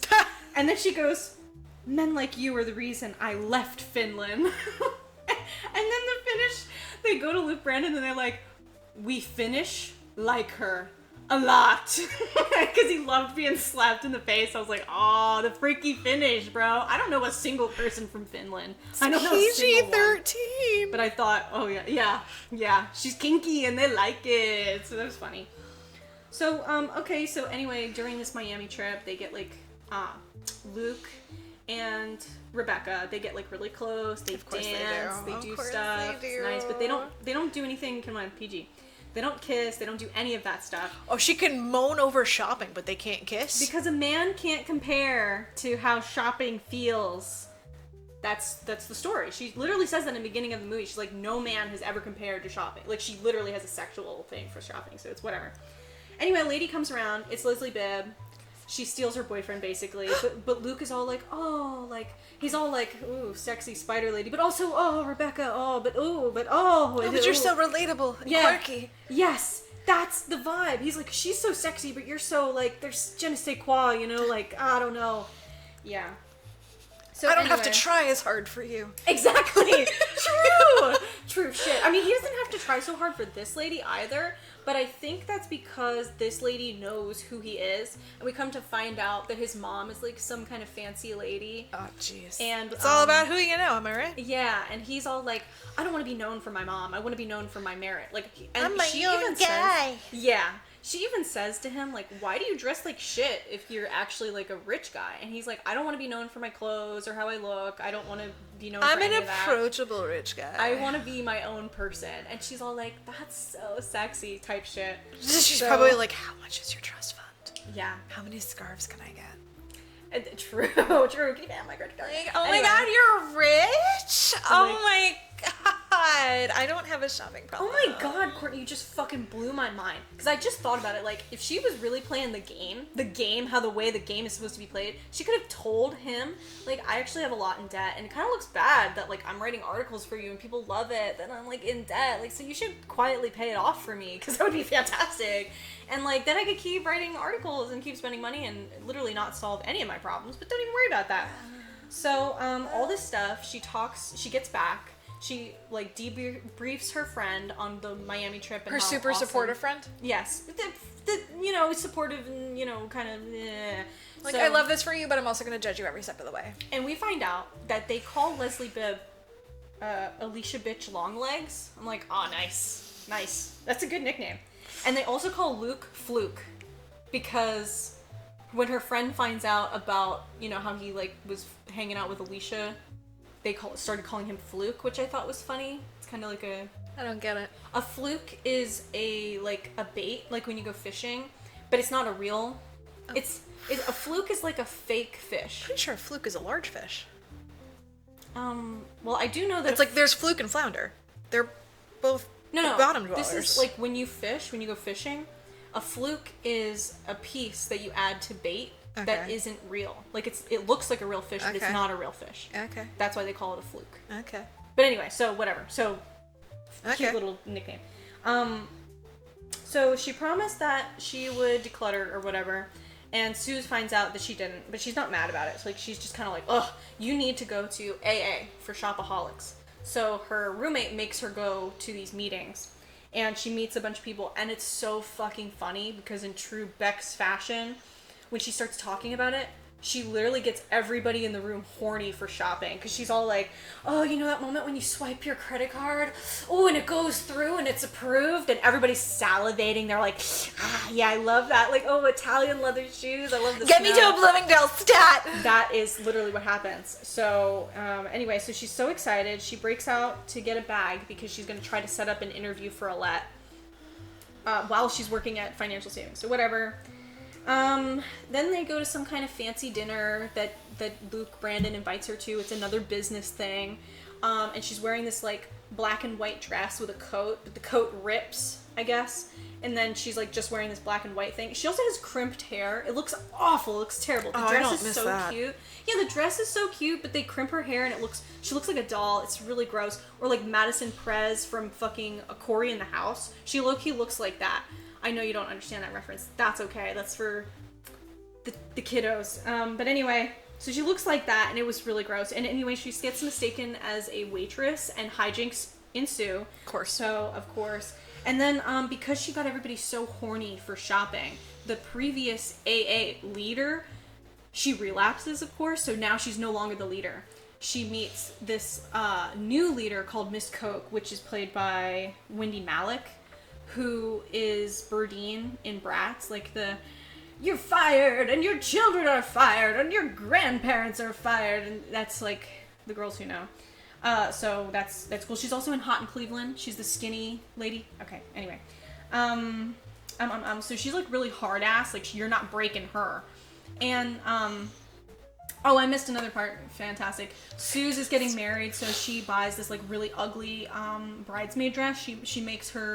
She makes Rebecca buy it. It's like, as the friend, like, you know she's going through a lot of shit. Like, why wouldn't you buy the bridesmaid dress for her? But, like, whatever. So she has to buy it with her own money. And she also has to buy a dress for a TV interview that she's going to have with Luke Brandon about her, you know, being the girl in the green scarf. She's going to come out as the girl in the green scarf or whatever. And it's, like, a really important TV thing. So they make her dress nice, and she has to buy this, like, really expensive dress. So she has both bags. And then she has to go to the Shopaholics meeting. And so she meets this lady, and she's like, hey, can you just, like, put this in your trunk? Because it's, like, really awkward that I'm going to be, like, going to a Shopaholics meeting with 2 bags. You know what I mean? And the lady's like, I totally know what you mean. And she puts it in the trunk. That ends up being Miss Coke, which is the new AA lady. Cool. So she sets up, as an example, to take Rebecca and go to a thrift store to sell, like, to give away her 2 dresses, which she is like, literally, no, like, I need this because... Right, but then they're like, no, you don't need it. Right, they're like, how many times have we heard the excuse that this is your bridesmaid dress? Oh, sure, like, how many of us haven't used that one already? And everybody's like, yeah, even one of the guys is like, I used that one, so it's like a comedy moment. That's fucked up, though. It's like, kind of like, all right, like, I understand you're trying to help, but, like... It's fucked up. You can't make me do anything. Well, they did, because she went ahead and she did it, and she had the group of people, like, she was set as an example, and she brought the whole AA people there to the thrift shop to watch Rebecca give up her 2 dresses, which was terrible. So anyway, after the meeting, she goes back to the thrift shop, and the thrift shop's like, well, you're gonna have to buy this off of us, because we don't do exchanges, we don't do returns. So she's like, how much are they? And they are like, oh, $20 for the bridesmaid dress, and $90 for the, you know, sexy TV interview dress. And she's like, well, I can't afford both. And they're like, which one's more important? Oh, no. So cut to scene, she's in the TV interview wearing the fancy one. And she's taking the interview. Move. She's taking the interview, and the interview's going so well. Her parents see her on TV. They're so happy. It's a really cute moment. And then Derek Smith is in the audience, because it's a live audience interview. And he basically outs her as being super in debt. And Luke Brandon is all like, that's just her ex-boyfriend. She's not actually in debt. And he's like, oh, me? And he's like, the longer you look at me, the funnier it is. Because, like, he's an ugly guy and she's a pretty girl. Like, haha. So he's like, clearly that's not true. I'm just a debt collector. And then Luke Brandon's all mad at her because she lied about stuff and things. And he's like, so what is your problem? And she's like, I don't know. When I shop, the world gets a little better. Like my day gets a little brighter. And then it goes back to normal and I have to do it again and again and again. So you're kind of like, she's really got a problem. She's got a serious problem. So he's all like, but also like, So then he leaves. And then, of course, her friend finds out that... So, okay, she actually walks home. She's all sad. And her friend meets her at the door and she gives her a big hug. And she's like, what happened? She's like, yeah, did you see the TV interview? She's like, I saw. And then, they're like holding each other. And then a homeless lady goes by wearing the bridesmaid dress. And her friend is like, are you freaking kidding me? Like, you sold... So she's mad. So, of course, now she gets, like, she's pissed. She lost her friend. She lost her boyfriend. People know that she's super in debt. Like, she's now... we thought rock bottom was the Poochie boots. Now is real rock bottom. Yeah, she's, like, bare. So she goes to visit her parents because she has no idea what else to do. And her parents are like, we'll sell the RV. Because her parents are so cute. And she's like, no, please don't sell the RV. Like, you guys bought that and it totally defines you. And her dad, John Goodman, is like, nothing defines me except for you and your mother. Which I was like, oh, that's so cute. So fucking cute.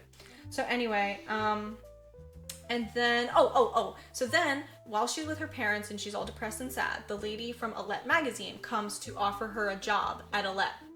And she's like, yeah, you can just, like, have an affordable fashion, article thing that you get. You get your own piece. And she's like, but Alette is not affordable fashion. And she's like, don't worry, we put the prices very small, very small. And then Rebecca's like, that's kind of, like, unethical. Like, I have morals now, I don't want to do that. So Alette is all like, well, once I leave, the opportunity leaves with me. And she's like, no, I don't want to. And it's really funny, too.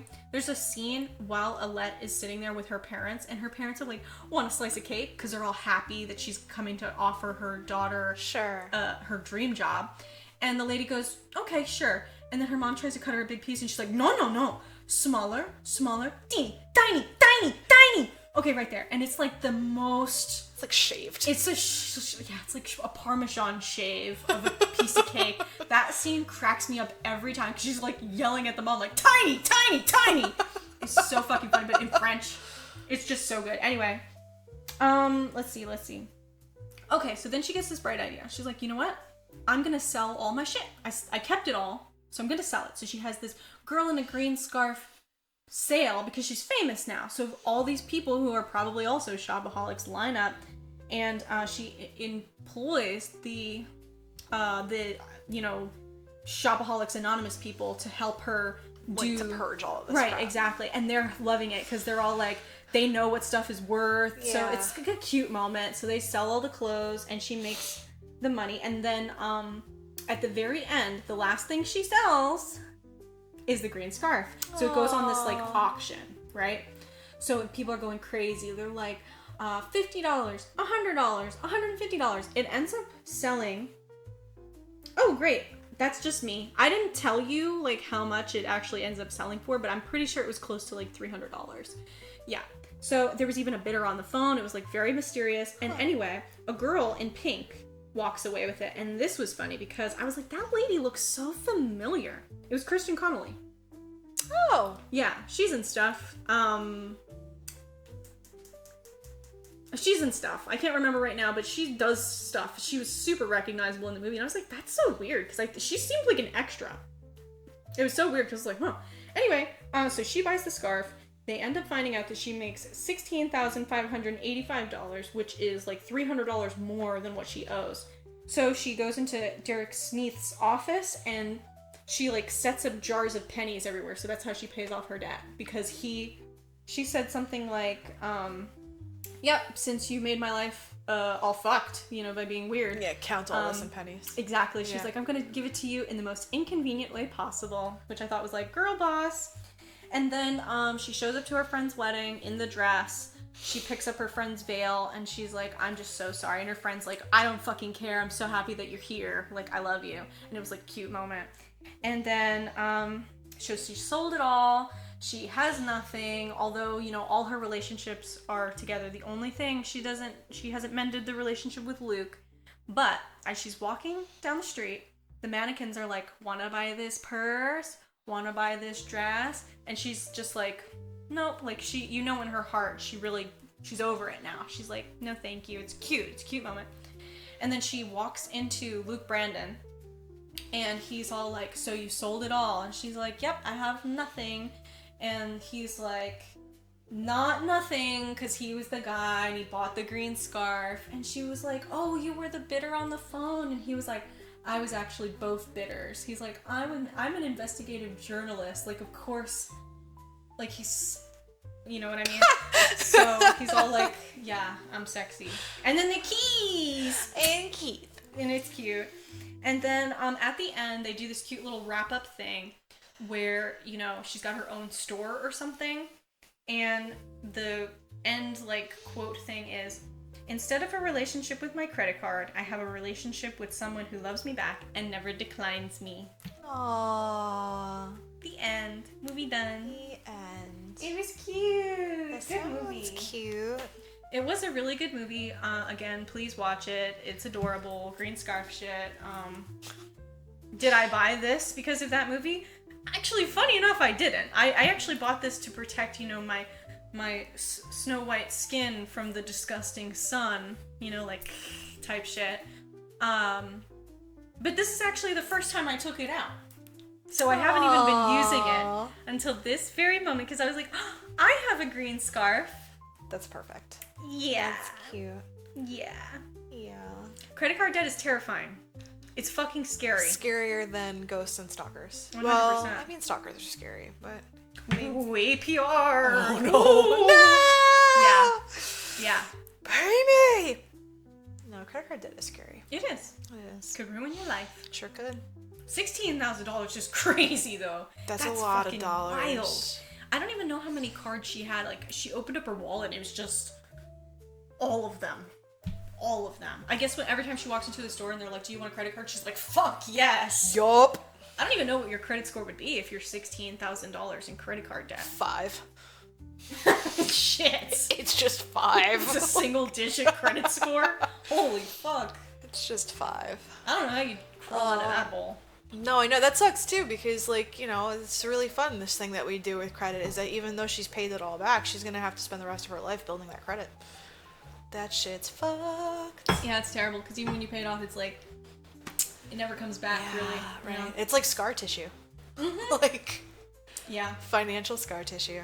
Beautiful. Hey, but you know, in this economy, everybody's got financial scar tissue. That's like the American dream. Oh my god, we're like financial burn victims at this point. Oh, yeah. It's like the end of... Oh, you didn't watch Star Wars. Don't worry about Sorry. it. It's fine. I know that Darth Vader's all fucked. Yeah. I do know that. Yeah.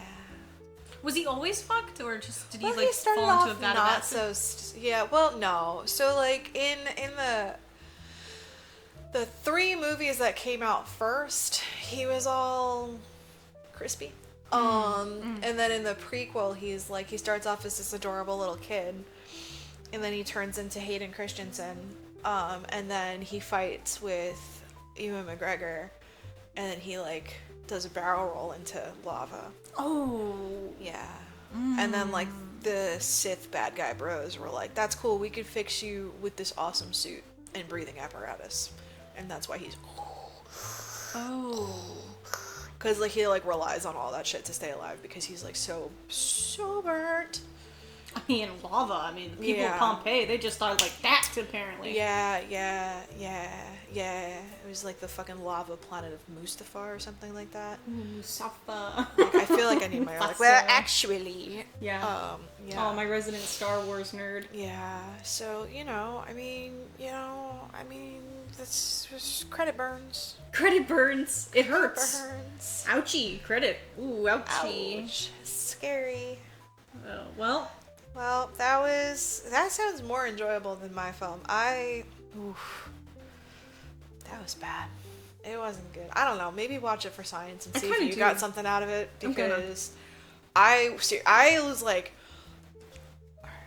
I'm watching, and I was just at the end, I was like, I don't know what just happened. Yeah. Like, I don't know, it's like artsy, I guess, but I don't know. I'm gonna watch it. Maybe I'm not sophisticated enough. Come on. Yes, you are. I don't. Oh no, You're I just like common sophisticated. people things like Weird Al Yankovic. I'm not sophisticated. Aw. I don't eat baguettes. Yeah. Took me 36 years to have a saucer under my cup. I'm just a regular guy. She's just a really chill dude. I'm just a regular guy. What is that meme? The chill guy meme with the dog? All I can think of is Kevin James, like. What is that dog? Like the dog. Yeah, like the I'm chill. just a chill dude. Yeah, I'm just a chill guy. chill guy. Yeah. I'm not sophisticated at all. Aw. I don't personal shop for nobody. I don't even personally shop for myself. True. Fucking facts. Yeah. But yeah, we saw some movies. We sure did. Hope your Black Friday is a lot better than 16 grand in credit card debt. Yeah, let this be a warning. Don't go crazy, y'all. Although this comes out at 9 a.m., you probably already hit the store. Rest in peace. Yeah. Thoughts and prayers. Yep. And But then be you got better on Cyber Monday. Yeah. It's no joke. That's right. That's right. Okay, bye. Bye.